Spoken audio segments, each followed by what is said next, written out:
Today, Keith joins us on Recovery Monday. What his life was like, what happened, and what his life is like now.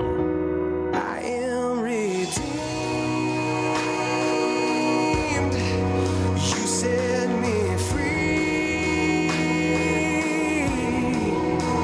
So I'll shake off these heavy chains and wipe away every stain. That I'm not who I used to be.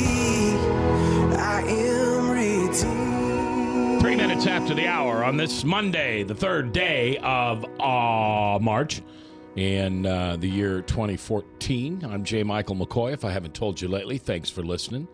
Love this job. Couldn't do it without you. Mondays are special. Mondays are special. Mondays are a day when my good friend Lila Stafford, who's a counselor at Powell CDC,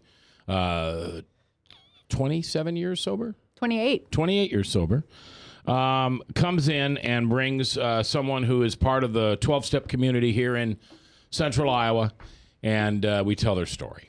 And if you say, well, I don't need to listen to this. I don't have a drinking problem, and I don't have a drug problem, and I don't have a resentment problem, and I don't have a life problem, I don't have a thinking problem, I don't have a problem. Well, there is a river in Egypt called denial, but perhaps that's not what you're living in. But maybe this is really the truth, that you know somebody. Maybe your brother, maybe your mother, maybe your husband, your wife, maybe one of your kids, maybe somebody in your small group at church. Maybe it's a neighbor, and you just don't know how. You don't know how to handle it. You say, I'm unequipped. That's above my pay grade, Mac. I'll just leave that to the experts. Well, there may be a reason why the God of your understanding brought you beside that person the way they did. So what we try to do in this program is help you understand the significant signs and the insignificant signs when someone is suffering life's hurts, habits, and hang-ups. Keith is with us today. He's been sober for almost 6 years. 5.5. 5.5, yeah. Yep. Sobriety date, October 25th, 08. And he's going to tell us what his life was like and what happened and what his life is like now. And the phone lines are open if you want to call and ask questions. Hey, that's a good date to start your sobriety. It's my birthday. No, is it? No, you're older than 6. Yeah, I actually have a dear friend of mine on the south side who he and I share belly button birthdays and sobriety birthdays, just fun. different years. So both of us were born on June 21st and of different years, and then both of us sobered up on the 25th of October. So, But you didn't sober up together? No, not even close. He actually has been sober for probably close to as many years as Lila has, and Wow. and I happened to meet him in the recovering community Good here for on you. the south side. So. A good man who came alongside you and helped you take step by step. Absolutely. Yeah. Yep, absolutely. Dear right. friend in the 12-step program that I'm in. So We also have Bob Motzer at the Cat in the Hat watching the chat, and the other thing that Bob brings to the table are his gifts, and he is a specialist in forensic science. He is one of the most used, one of the most sought-after specialists to testify in court on the use and abuse of alcohol, and so we're lucky to have Bob with us also. Ryan is producing and Uncle John's feeding us today from B&B, so we appreciate that. I do. How many tenderloins have you had? Only 2, I think. 2? Those things are the size of the Ukraine. Well, I'm eating for tonight. Oh, okay. So- Okay. They won't eat. look so good. I know, aren't they good? Oh, And my they are gosh. good. They are that good. Oh, They are that good. As a matter of fact, my son called me, and I told him we had food from B&B, and he goes, "Oh, I love that place. That's the best place in town." My son said that. It's a best kept secret. I mean, if you Yeah. guys, for those of you that follow me on Facebook, every time I take somebody there, and I go there, I don't know, 3 times a month, probably 4 times a month, and I always get my camera, and we take a picture behind the counter, and one of my favorite things to do, and this means you if you're listening, is to take a newbie to B&B, because you'll just never understand. It's almost 100-year-old business, 3rd or 4th generation. 3rd generation. When I go in there, there's usually 4 brothers and sisters or cousins or somebody working behind the counter. And any sandwich you want, Keith, what do you like? Like pastrami on rye, hold the mustard with a little pickle? actually mayo with the mustard. If it's spicy brown, that's my preference. They'll do it. Awesome. They'll do it. Awesome. And plus, the pastor's dinners that I have the humility of hosting, or maybe not humility, the honor, we always get big old prime rib from B&B. Although last week, John, remember I told you I was going to do seafood? Oh, man, did I butcher it. I did so bad. No more seafood. I'm going with prime rib from now on. All right.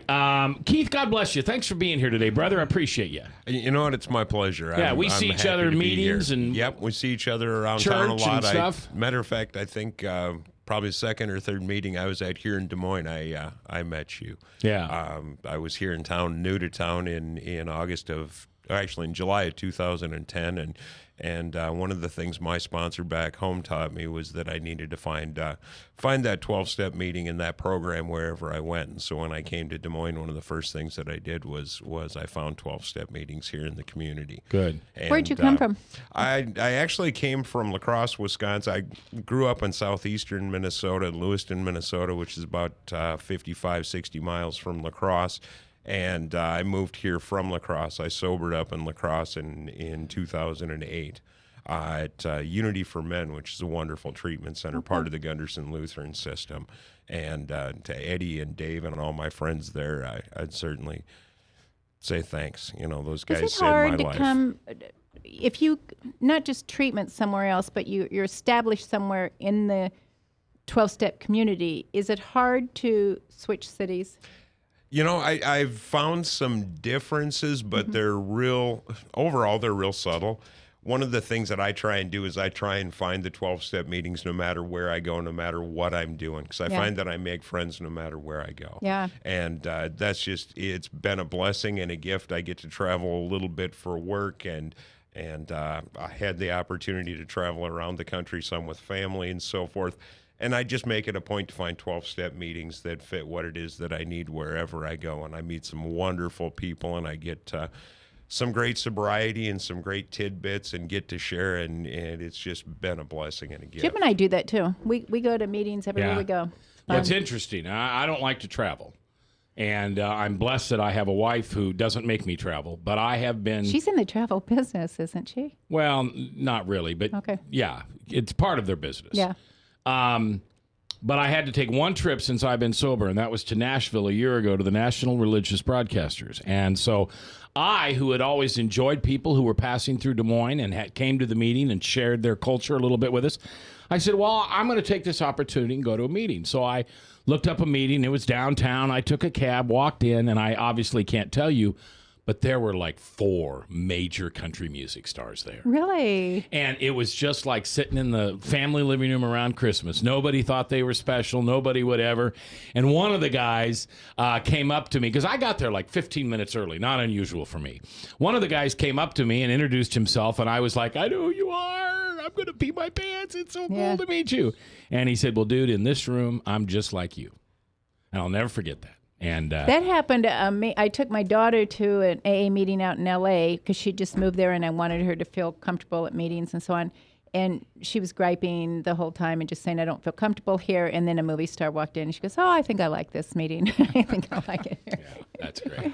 It's one of the best parts about it is that, again, it doesn't matter who you are or where you come from. It's a level playing field when you walk Absolutely. in. And one It of ought the to be. things, if it's not, then You're in the wrong my meeting. take is that I find a different meeting Yeah. where I fit in. But Yeah. what I found in my experiences, we're all God's kids, and that's the God of your own understanding, whether you find it through Buddhism or whether you find it through Christianity or just in the 12-step program that you find, it makes no difference, Yeah. All right, Lila, I need you to find some headphones real quick because a caller on the phone specifically wants to speak to you. So, just make sure she's all plugged in there. And let's go to the phones where Frank is standing by. Frank, you got about 4 minutes before break. What's on your mind? I got 4 minutes. Wow. Well, Lila, I've always wanted to ask you. I've watched some of the celebrity rehab on TV, and Dr. Drew seems to be pretty good in bringing people off of stuff cold turkey. And he don't play around too much with people, trying to bring them down on methadone, different sorts of things off of their addiction. But I notice on the break that they're all out smoking a cigarette and drinking a coffee. And I find that tobacco and coffee, for a lot of people with addictive personalities can be a trigger to wanting to ingest harder narcotics. I agree. When you go through your program, how do you deal and how do you address with people who have the tobacco? Because I used to take a lady friend of mine down to Java Joe's downtown. She just loved the place. And they had a T-shirt up on the wall that said something like, they rattled off a list of names of a couple things, and then it said caffeine, forget the rest. Yeah. So how do you address that in your Well, first of all, it's a trend now for many treatment centers to try to get the people to quit both at once, to quit their nicotine and quit their substance abuse. And the research shows that it's easier to quit both at the same time. If you're going to feel the pain, feel it all at once. And we try to stress that, but I'll tell you what the problem is sometimes it's the people that work for you, the employees. We're in a hospital setting, so they cannot smoke there, and we're trying to make it where they can't even go out to the curb and smoke because there has to be a certain radius around the hospital. But it's a hard for some people. No, the people that have done both at the same time seem to have good luck with that. But usually, what I've found is if someone quits smoking, they have learned the skills and willpower to then quit smoking at some point. They quit drinking first. Yes, but I'll tell you what, most people that I talk to say the smoking's worse Really? than the alcohol. Well, generally speaking, and I'm speaking really general, One feeds off the other, though, is the problem. But a lot of people drink but don't smoke, but you don't find very many people that smoke and don't drink. And I find that smoking, for a lot of people, the first thing they do when they light up a cigarette and they're in they're by a bar, that immediate urge for alcohol, they want to chase that cigarette smoke with some alcohol. Yeah, it's the association at the beginning. A lot of people that drank smoked or vice versa. And that's one of the reasons why we suggest to quit everything all at once, so you're not associating it. I'm glad to hear that. I'm glad to hear that you addressed that because I think that's the big problem. But I have a little experience because I was never really addicted to too much in my life. I drank at one point in my life, but it was one of them things I could take it, I could leave it. I'll tell you what, it used to be kind of a joke in meetings because I never smoked really, and to sit in a meeting, you couldn't even see people in the same room. It was so cloudy in there. And I remember one meeting out of town, I just asked the people if I could sit and open a window right next to me just so I could breathe. But I'm glad that almost all, meetings in town here, you can't. Yeah. All right. Can't smoke Well, thank anymore. you. Okay, you're welcome. All right, Frank, thank you very much. Frank, of course, has his own program, Frankly Speaking, live here every Friday at 6:30, and it's a powerhouse show. You want to combine Jesus with politics and go to level 10 out of 10. That's Frank's show. All right, we are coming up on our first break. When we come back, Keith is our guest. Been sober almost 5 years. And he's going to talk a little bit about what his life was like and how alcoholism impacted his life. And then what happened? What was it that made him finally put the plug in the jug and change his life? And what his life has been like in the past 4.5 years as he's proclaimed sobriety and also has a pretty good walk with the God of his understanding. So we'll talk to Keith when we get back. Remember that Powell CDC is local. It's here in Des Moines, and it is the best way for you to help somebody get sober. You can call Lila or one of the counselors at Powell CDC, and they will discuss the case with you. They're not going to trace your phone call and then have little men in white coats come and zip into your house and take the person away that you're talking about. It's not the way it works. First of all, people can't get sober until they want to get sober. I know you think you can love them into sobriety, or you can fear them into sobriety, or you can pay them into sobriety, or you can shame them into sobriety. But you can't. That's why it's called a disease. It impacts people differently. The favorite way I like having somebody explain it is, I'm allergic to alcohol. And when I consume alcohol, strange things happen to my body. And sometimes they're very not nice to other people. Well, that may be you or maybe somebody you know. Powell CDC, chemical dependency. Call them. They'll help you. We're coming back live with Keith here on KTIA, Iowa.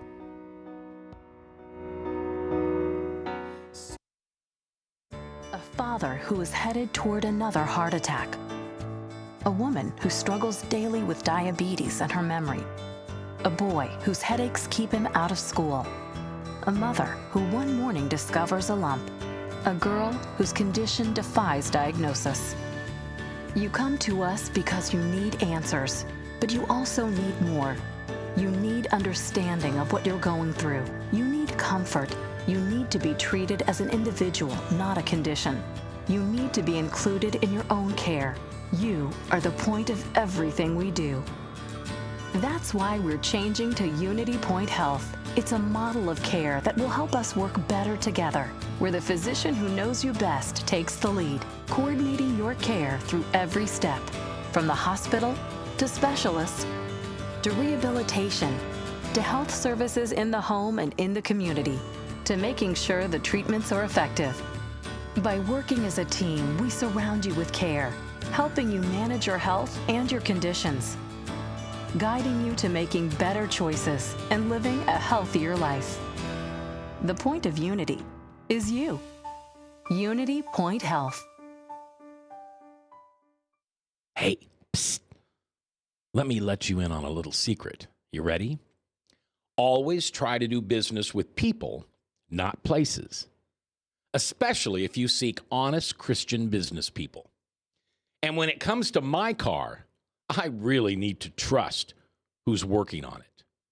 Now, my family is so blessed. A few years ago, we found a family-owned automobile repair shop that operates as a Christian business also. Open, honest, reliable, trustworthy.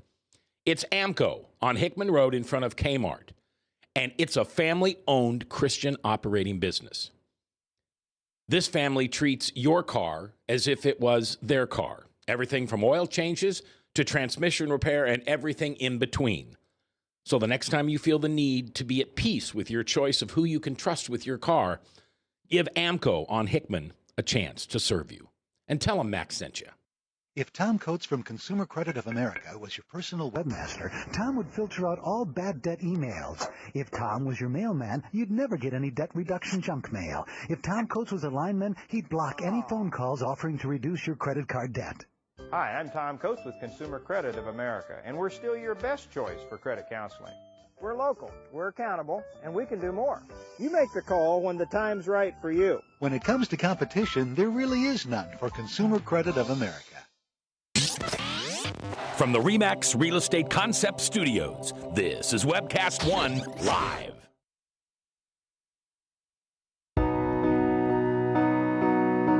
Minutes after the hour on this Monday, the 3rd of March, Recovery Monday with Lila Stafford, brought to you by the good folks at Powell CDC. Bob Montzer at the Cat in the Hat. I'm J. Michael McCoy. Ryan producing, Uncle John providing some exceptional food today from B&B Markets. You hear me talk about that from time to time. Any sandwich you want, any way you want it, you can get it at B&B. It's just that simple. I know you have a menu, John, but who follows the menu? Who follows the menu? You say, I want this, and this. Cheeseburger, cheeseburger, cheeseburger. And it's done. And oh, by the way, Lila, their cheeseburgers are made with steak. Oh, my gosh. It's not a hamburger product. It's a steak product. So anyway, I'll take you there. You and I should go sometime. We'll get our picture behind the counter at B&B. Okay. You'll love it. All right, Keith, thank you for being here with us. You have been sober almost 5 years, my friend. No, almost 6. Almost 6, yep. So tell me when you first tasted alcohol.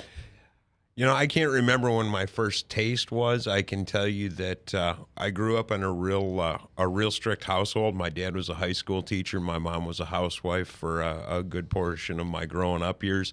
And it was made very clear there wasn't alcohol in the house. My folks didn't go out and drink on a regular basis.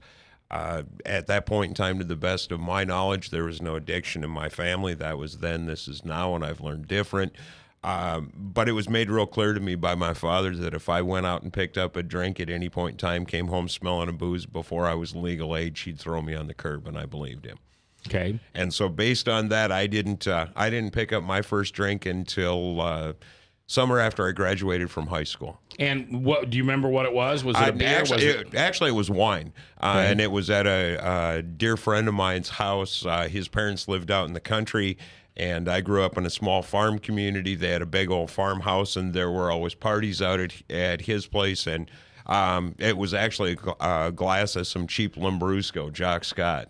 And had that glass of wine, and it was no big deal, at that point. What I can go ahead. Well, I'm just going to tell you something funny. I remember the first meeting that I went to over at the hair cutting place Sunday morning. Oh, yeah. School of Beauty. Somebody said there that I can't be an alcoholic because I only drink wine. And I didn't hear the laughter after it. So I went home and told my wife, good news, honey, you're not an alcoholic because you only drink wine. So anyway, I just thought about that. Yeah. So I guess I wouldn't say that I drank normally or abnormally. Either way, I really didn't drink a whole lot. My first drunk was on the 15th of December of that same year. And I had started college at Rochester Community College in Rochester. I had a lot of fears, a lot of resentment, a lot of things I can identify now that I couldn't then. And found a group of college friends, and I found a social life that I hadn't necessarily had prior to that. And I spent a lot of time having a social life and a lot of time not going to class. Oh, yeah. And was pretty convinced that I had failed out of my college algebra class. Thought that my folks were going to kill me. And basically, I just made up my mind that I didn't like how I was feeling.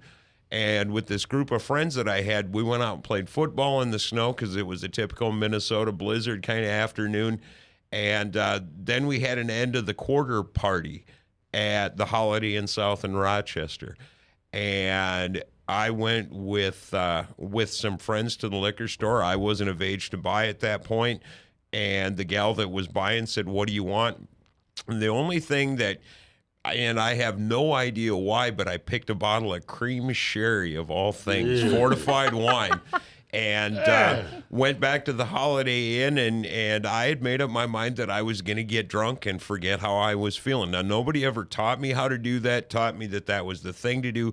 I just knew somehow inside that if I went ahead and got drunk, that it'd all be better. And I have, to me, I guess that pretty much explains to me now anyway that I'm an alcoholic. I mean, I just set out to get drunk on purpose to either get a feeling or get rid of a feeling. And how was that night? Oh, it was horrible. I mean, I drank the entire bottle and drank it in a big hurry. We sat in the hot tub and so forth. I blacked out, passed out, woke up with the bed spins, spent my time praying to the porcelain god and the whole deal that went with it, and then I turned around and got in the car because I thought my parents expected me home, and in a blizzard tried to drive home to my hometown, and had the first quote unquote brush with the law that I would have over the course of time.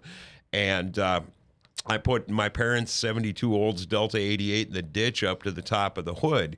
And a sheriff's deputy with a canine dog in the back stopped by the car just to make sure that I was okay. And I had gotten a hold of friends, and they came out and got a record and so forth. The officer stopped by. If he would have gotten close enough to smell my breath, I'm sure that this was in '83, I would have ended up with a DUI and gone to jail.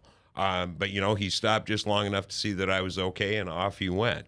And what I know now and what I believe in my heart is that was a wake-up call from the God of my understanding then. It's like, you know what, kid, if you're going to play like this is what you're going to get. But no, that was 83. You didn't get sober for another 83, 93, 90. You didn't get 25 years. And I spent 25 years drinking and doing what I did. I can tell you that I went on a couple of roaring benders in that first year and a half, and after one of them decided, because of the hangover and how horrible I felt, that it would be a really good idea to swear off booze. And I swore off alcohol for a year and some change, maybe a year and a half, something like that, before I had another drink, because that... Without just the help. physical illness. Yeah, I just made up my mind that I was not going to drink because I had been that physically ill. Yeah. And at some point went back to it. And it was an amazing experience. A couple of years ago, I was in the process of working my working my 9th and 10th steps, or my 9th step, and in the process of making amends to my first ex-wife, I called her and we had a conversation. And in that conversation, or while we were having that conversation, I remembered one of the episodes after I had gone out on one of those roaring benders when I was in my early 20s. We were married and living together. And I recalled coming home from playing softball with the guys, just drunk on my backside. And I remember her specifically looking at me and saying, I don't understand what's wrong with you. It's like you don't have an off button. And I think that was the first time anybody identified me as a potential alcoholic. That was in my early 20s. You know, and I did a lot of drinking after that, and it only got progressively worse. Were you always drinking for the same reason, to escape?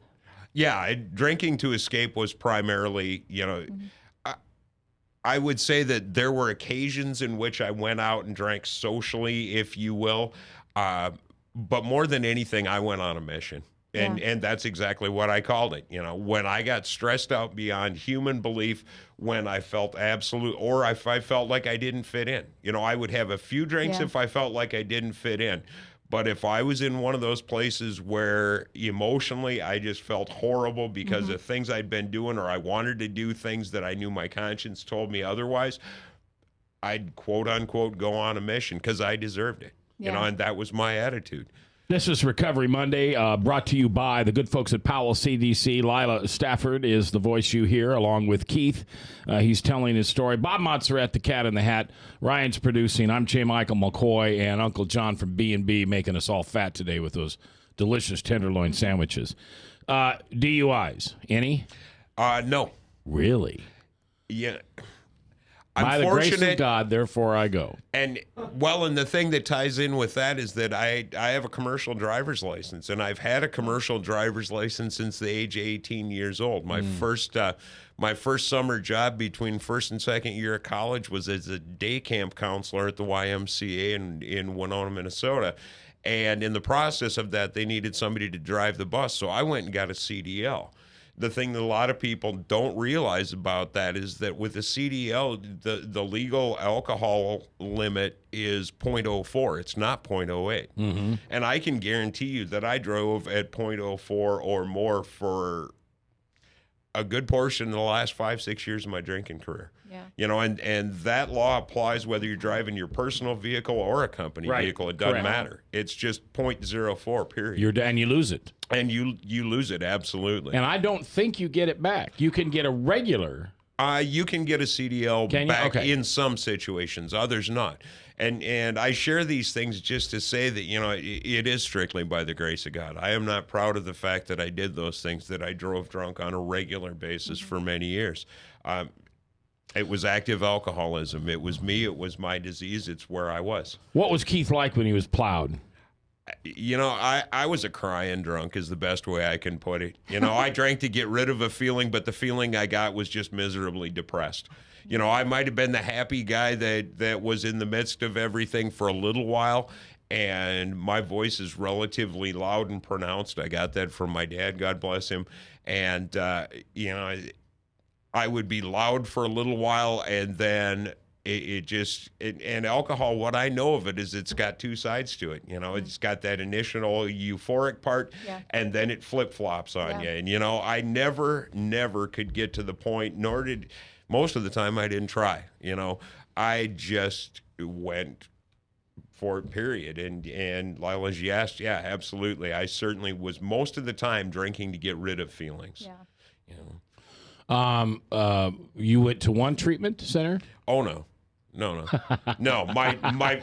I wish those of you listening on radio could have seen Keith's face, because it was like, "Are you a fool?" Of course, it went more than once. Seriously? Who? Yeah.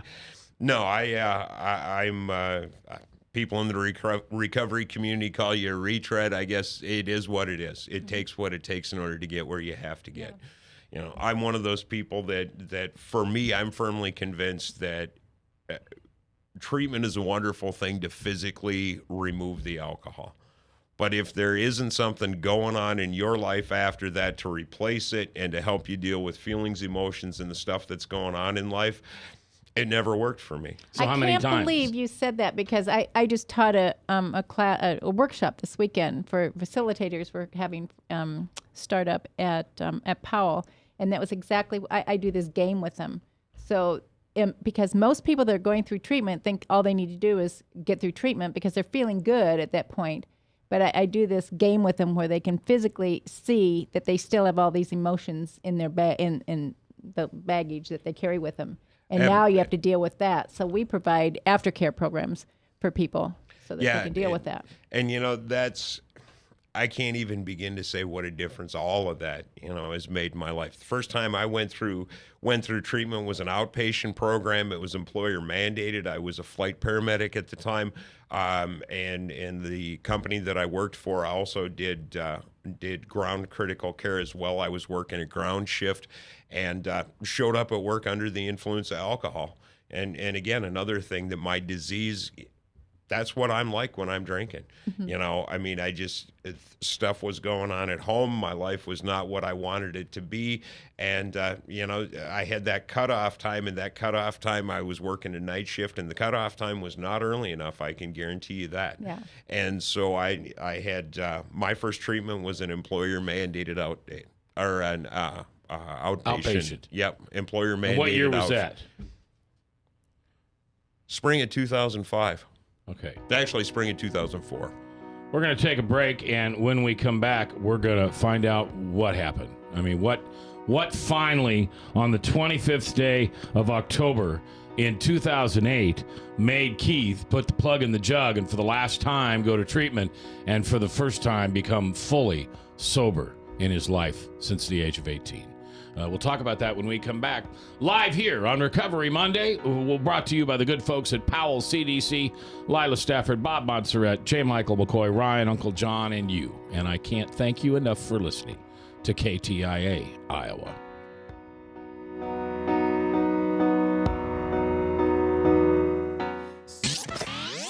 From the RE/MAX Real Estate Concept Studios, this is Webcast One Live. I'm Brian Leach, owner and general manager of Service Legends. I brought along a couple of the home comfort heroes. Hi, I'm Tammy Wells. I am Nick Wonderscheid. I'm administrative manager. I am the senior technician from Service Legends. It seems like every good thing, when you feel it to the bone that it's good, there's a lot of hard work put behind it. I don't think that you can fake it and have it turn out good. If we seem like, okay, that's just weird, it's just a furnace, why would you believe so deeply in a furnace? It's not just that, we want to show the world that you can have good service. Yeah, it's got to be, it's your home. It's built into our daily trainings, it's built into our culture, that we're going to do whatever it takes to have each client say they love us, period. That's why we spend all the hours in the training that we do. And if we guarantee it's going to be a good experience for you, or else it's free, what type of work do you think we're going to do? There is a guarantee. Temperature selection guarantee, fixed right or it's free guarantee, comfort guarantee, best value guarantee. All of these guarantees hold us accountable to ensuring that we exceed your expectations. And if for whatever reason we'd fail and we can't make it right, we guarantee all of those guarantees with a 100% money back guarantee. If you don't think that your technician can fix it right, are you going to say that to a client? No. You don't have to worry about having a technician come to your house. We drug test, background check all of our team members. We put safe people in your home. Each and every one of our service techs, 400 hours a year in training. You tell it the minute they walk in the door. They know what they're doing, they've done their homework, and they actually truly care about what you want. Because at the end of the day, you're the person that makes sure I have a job. They're going to be listening. They're going to want to know what your challenges are. Then they're going to come and give you options, and you get to choose. If I'm there to help and I make it easy and painless, I did my job right that day. Well, when it comes to your comfort, safety, and your family, you don't necessarily go buy the most expensive, but you get the most bang for your buck. Oh, it's worth it, because there's a lot of people that will find a way to get it to work right now and then leave and then come back, charge you again, and the cycle just repeats itself. So when I'm out there looking at the furnace, I want to find why it failed today. How can we change the part today with something that you're not going to have to worry about? Is it worth changing the part today? You can put a lot of money into a furnace. I can fix parts all day. There's good job security in that for me. But is it the right thing for you? I get a lot of the phone calls of after the technicians are there. They're just in awe. They're like, wow, you guys are great. I don't even know what to say. You guys are great. Everything you did was perfect. It was great. Keep going, though. I like this. Just give us a try. I'm going to take all the risk. I've got the time to make this right. I've got the support to make it right. Just check us out. And if you don't see the value in what we do, I mean, fixed right or it's free or 100% money back. enough said.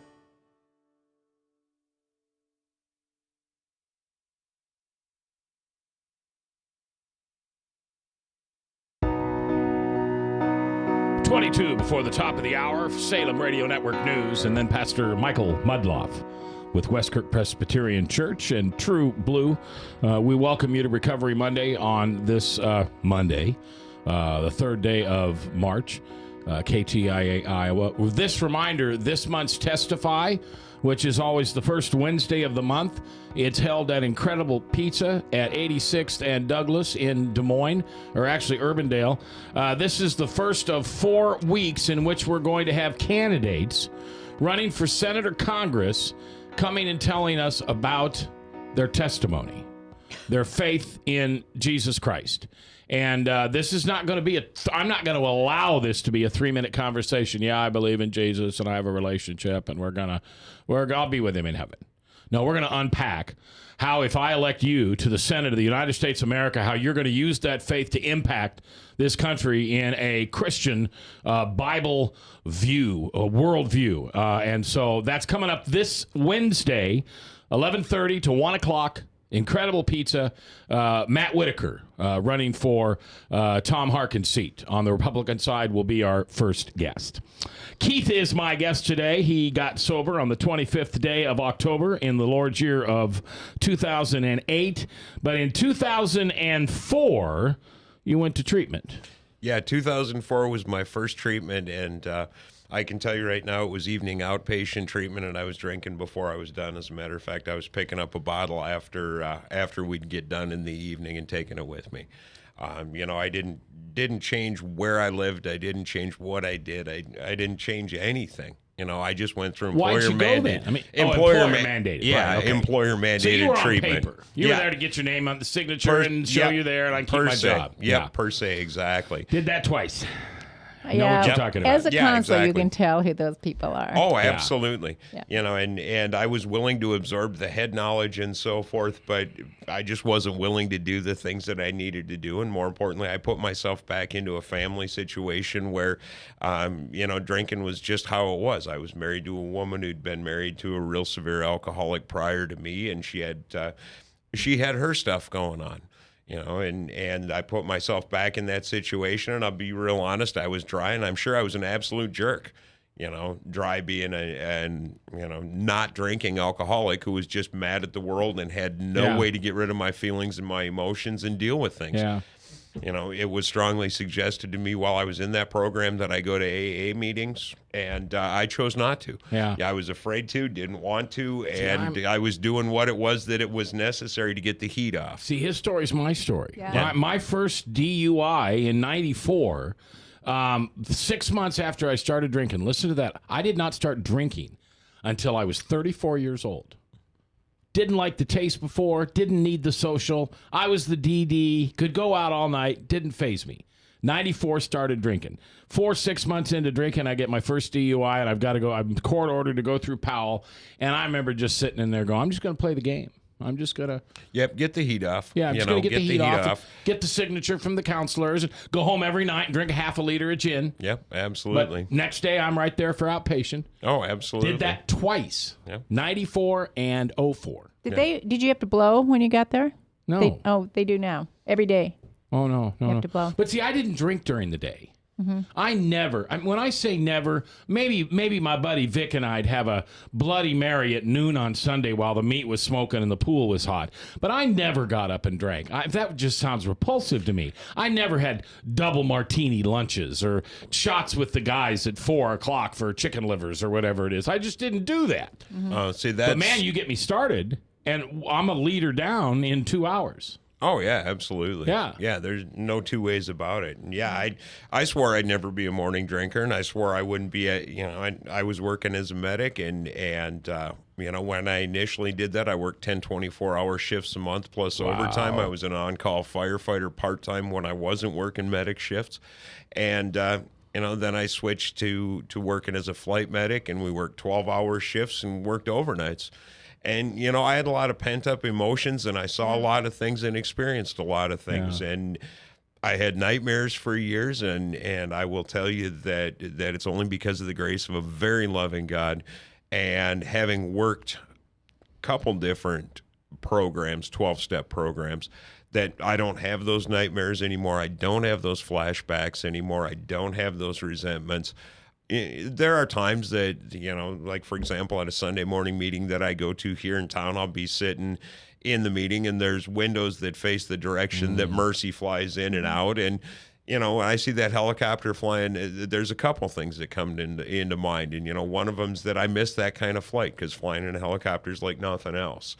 And then I feel for the staff, because I know what's going on there. Been there and done that. And you see a lot of things and experience a lot of things that at times I'm grateful that I did, because I think I was able to make a difference in some people's lives over the course of a successful 17-year career. And I'm really grateful that I don't have to do it anymore. I want to know what happened on the 24th of October in 2008 when you decided that was the last drink you were going to take. Was it a low bottom? It was a combination of things. I had quit my paramedic career, gotten out of that marriage, moved to Wyoming, lived out there for about 3.5 years.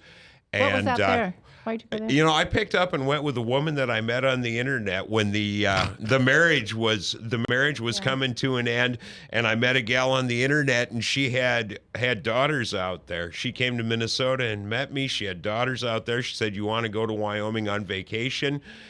I was more than happy to run away from my family, who was hounding me about my drinking, and everybody and anybody that would run away from the relationship and or past relationship and so forth. And when she said, "You want to go to Wyoming on vacation?" I was on board. And, you know, so we took my car and piled in it, and we went to Wyoming. And 3.5 years later, I came back. You know, that was the longest 2-week vacation. I came back without her. Okay. I came back without the second woman that I was involved with, whose life I ruined as well. I came back having gone through 2 inpatient treatments, one of them 58 days long and the other one 30 days long. You know, and having gone through 9 jobs in 4 years because I couldn't keep a job because of my drinking. And, you know, I would go through treatment, but I wouldn't do anything after the fact. We were talking about that before. I started to go to meetings, but I'd always come up with some plausible excuse why I didn't have to, didn't need to, didn't want to. So what happened on the 24th of October in 2008 that you said this is it? I just plain hit a bottom. You know, Sick and tired of being sick and tired? The emotional pain, the physical pain, the spiritual pain. You know, the only way I got back from Wyoming is my dad had to come get me, or chose to come get me. You know, I'd been thrown out of another house, another relationship. It was the week of Easter. And I called a Lutheran pastor because I'd been thrown out of a house, had enough money to pay for a hotel, was drunk and needed somebody to talk to. And so I explained to this guy my situation, and it was Holy Week. And he said, "You know what, Keith?" He said, I'd really love to help you. But he said, "You know what?" He said, I got too much going on. Do you think you could give me a call on Monday? And I thought, boy, if that isn't a pastor, hasn't got time to talk to a drunk that's miserable. So my dad came and got me, brought me back to Minnesota, and I drank under their roof for another 7 months. Now, do you think that's what the pastor really felt? Or do you think the truth of it was, I'm not talking to a guy when he's drunk? Which we all know that we don't. Yeah. You know, he was a very young pastor, and I'll be real honest, I don't know. I can't begin to tell you what was going through that man's mind. He said, "Call me on Monday." And maybe it was that, you know, he knew that I was drunk, and maybe it was that he was just that busy. He was a very young man, I could tell by his voice, and I have a feeling he was just overloaded on the week of Easter. Well, I was gonna say, that's what I was going to say. You know, more than anything, I had a lot of resentments toward my dad and family and so forth. And I know that the God of my understanding knew that I needed to come back to Minnesota and family and have that kind of love and support. And so for whatever reason, you know, the message that was given to that man was, Keith needs to go home. Yeah, and for those of you listening, understand, you really want to impact somebody who's drunk in your life and shows up drunk in your life and wants to talk to you in your life and wants to give you all their problems when they're drunk in your life, don't talk to them when they're drunk. That's one of the first things we learn in 12-step program. You want to think about drinking, you call me. But once you've taken that first drink, don't call me until you're sober. All right. What finally got Keith into treatment and what his life is like now when we come back live here on Recovery Monday, brought to you by Powell CDC on webcast1live.com through KTIA, Iowa. A father who is headed toward another heart attack. A woman who struggles daily with diabetes and her memory. A boy whose headaches keep him out of school. A mother who one morning discovers a lump. A girl whose condition defies diagnosis. You come to us because you need answers, but you also need more. You need understanding of what you're going through. You need comfort. You need to be treated as an individual, not a condition. You need to be included in your own care. You are the point of everything we do. That's why we're changing to Unity Point Health. It's a model of care that will help us work better together, where the physician who knows you best takes the lead, coordinating your care through every step, from the hospital to specialists to rehabilitation to health services in the home and in the community, to making sure the treatments are effective. By working as a team, we surround you with care, helping you manage your health and your conditions, guiding you to making better choices and living a healthier life. The point of Unity is you. Unity Point Health. If you choose to obey the power of sin, it leads to death. If you choose to obey obedience, it leads to righteousness. Forgiveness is just the beginning of life in Christ. God wants us to live for Him now. And because of Jesus Christ, the gospel was preached, and you and I are blessed today because of Abraham. Did you know that? We're blessed. Experience Truth, 99.3 FM. From the RE/MAX Real Estate Concept Studios, this is Webcast One Live. 10 before the top, Salem Radio Network News, and then Pastor Michael Mudloff from Westkirk Presbyterian Church with True Blue. We're wrapping up Keith's story today. And so on the 24th of October in 2008, when you took your last drink, there was no DUI, there was no end of anything. You were just sick and tired of being sick and tired, and it was what, that or kill yourself? You know, it was that or kill myself, and there was one legal repercussion still hanging out there. I had been arrested for fifth-degree assault before I even went to Wyoming, and that was hanging out there somehow or another, and it was brought to my attention, so I had to go to the courts and deal with that thing because I hadn't finished my probation. And so I went to the courts and so forth. The first time I went, the prosecutor didn't show up, so I had to go back a second time. And when I went back the second time, I made sure and drank before I went because my nerves were on edge and everything else. So I drank before I went in there. Somebody got a breath of it, and they said, you know what, you need to go in for a mental health evaluation, and we think you should probably have an alcohol evaluation. So on the morning of the 24th, I had scheduled these two appointments. I was supposed to go in for a mental health eval. So at that point in time, I was drinking all day, every day. I wasn't drinking during work hours. You know, I wouldn't drink for a couple hours prior to going to work, and I would go to work, and the second I got off work, I'd have a minimum of a half pint underneath the seat in my car and go straight to the car and instantly throw it back so the shakes had quit. So I had a half a pint that morning, and I threw it back before I went in for my mental health eval. And when I got there, the lady said, "Oh, you're here for an alcohol evaluation." And I said, "No, I'm here for a mental health eval." She said, "No, we have you down for an alcohol evaluation." So I walked into an office, I sat down, and I had lied to every counselor, everybody I had ever talked to about my drinking and what was going on.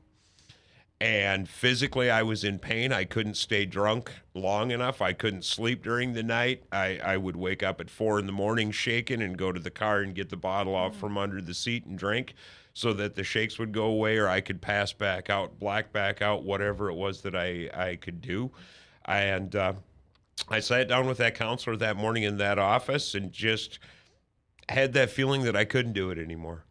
Couldn't take it, couldn't get drunk enough, couldn't stay drunk enough, couldn't anything.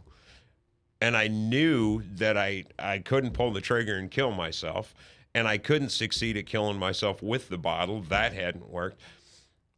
And I just decided that I had to get honest. And so I did. I got honest with myself, and I got honest with her. And I told her how much I drank, when I drank, all those things straight through. And I had, like I said, swallowed down that half pint in the morning of the 24th before I went in, and I just laid it all out on the line. Told her how much I drank, when I drank, how many treatments I'd been through.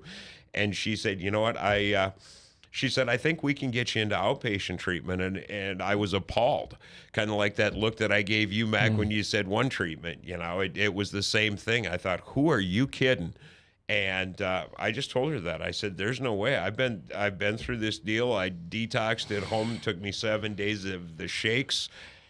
There's no way. I said, I got to do inpatient treatment. She said, well, I can send you to Albert Lea, Minnesota, or I can send you to someplace on the north side of the cities. And I said, that's not going to work. I said, that's way, it's a long ways from my parents. They're the only support that I have at this point in my life because I burned every other bridge and ruined every other relationship. She said, well, I said, what about La Crosse, Wisconsin? She said, I don't know. She said, I have no idea what's there. She said, if you want to go to treatment there, that's fine. But she said, you're going to have to make some phone calls and find that information out. If you do that and you call me and give me that information, I'll send a referral to them. And I said, okay. And I was supposed to go to work that afternoon. And she said, you're supposed to go to work, right? And I said, yeah. She said, whatever you do. She said, when you go to work, she said, chew a lot of gum and stay away from people. And I thought, wow. So at that point in time, it all came down. And I said, I'm done. And I drove home to my parents, which wasn't probably the best of ideas. And I'd been around 12-step meetings enough to know what the first 3 steps were, and I prayed those first 3 steps the whole 15-minute drive back to my parents. I got to their house, I pulled in the driveway, and I got out of my little Saturn and leaned on the roof, and I just folded my hands and looked at the sky and said, God, I can't do this anymore. I faithfully believe that you can, and I desperately need you to do it for me. And I added one thing, and that is I'm willing to do whatever it takes. I'll do whatever it is that you ask. And I got on the phone and I called my boss because I wanted to keep my $9 an hour job. I didn't want to add another one to the list of the 9 already I'd lost in 4 years, and called my boss and explained what was going on, said, I got to go to treatment. And he said, Keith, I said, can I keep my job? He said, Keith, I don't know what to tell you. He said, honestly, I'm in the business of firing people because they smell like booze at work. He said, people don't call me and say, hey, can I go to treatment and keep my job? So he said, I'll tell you what, he said, and I had laid my whole story out on the line, bottom of my gut out. And he said, you're going to have to get on the phone and call this lady in human resources, and you're going to have to tell her exactly what you just told me. And I thought, if that isn't shame, guilt, and everything else, one more time, repeat the story. And I just paused and I said, okay, God, I told you I would do whatever it took, and I meant it. So here, I mean business. I called her. I had to get on the phone and call treatment centers. I found Unity for Men in La Crosse, made an appointment, went down there and got an appointment to get in. And I didn't drink, from that morning of the 24th. And I went there, and those guys, God bless them, they introduced me to 12-step meetings around town. We went to 7 in a week. One of them we conducted there at the treatment center. There was one night that we got off, and there were a group of us that hung together and worked together, and we just made up our mind that the van might not take us there, but we were going to walk on foot. We're about out of time. We've got about a minute left. Your story is incredible, and I love how you remember it. You're a great storyteller. Tell us what your life's like now. I have a life that I would have never wanted, and I'm a guy I would have hated. And that says as much. And that says as much as I possibly can. The God of my understanding has blessed me immeasurably with a simple life that is a wonderful life. I have an opportunity to serve the God of my understanding and his people on a daily basis.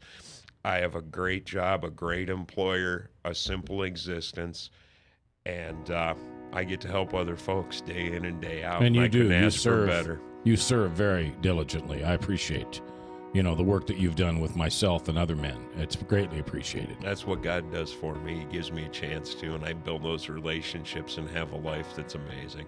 Yeah. Couldn't ask for better. Keith, thanks. Thanks, Mac. You changed a life today. Somebody out there needed to hear something you said. We may never know what it is, but the Holy Spirit grabbed it and put it in somebody's ears, and it changed a life today. And I appreciate you being here. Lila, 2 pork tenderloin sandwiches to go from B&B. Yeah. Is that right? One for you and one for Jimmy? Yep. All right.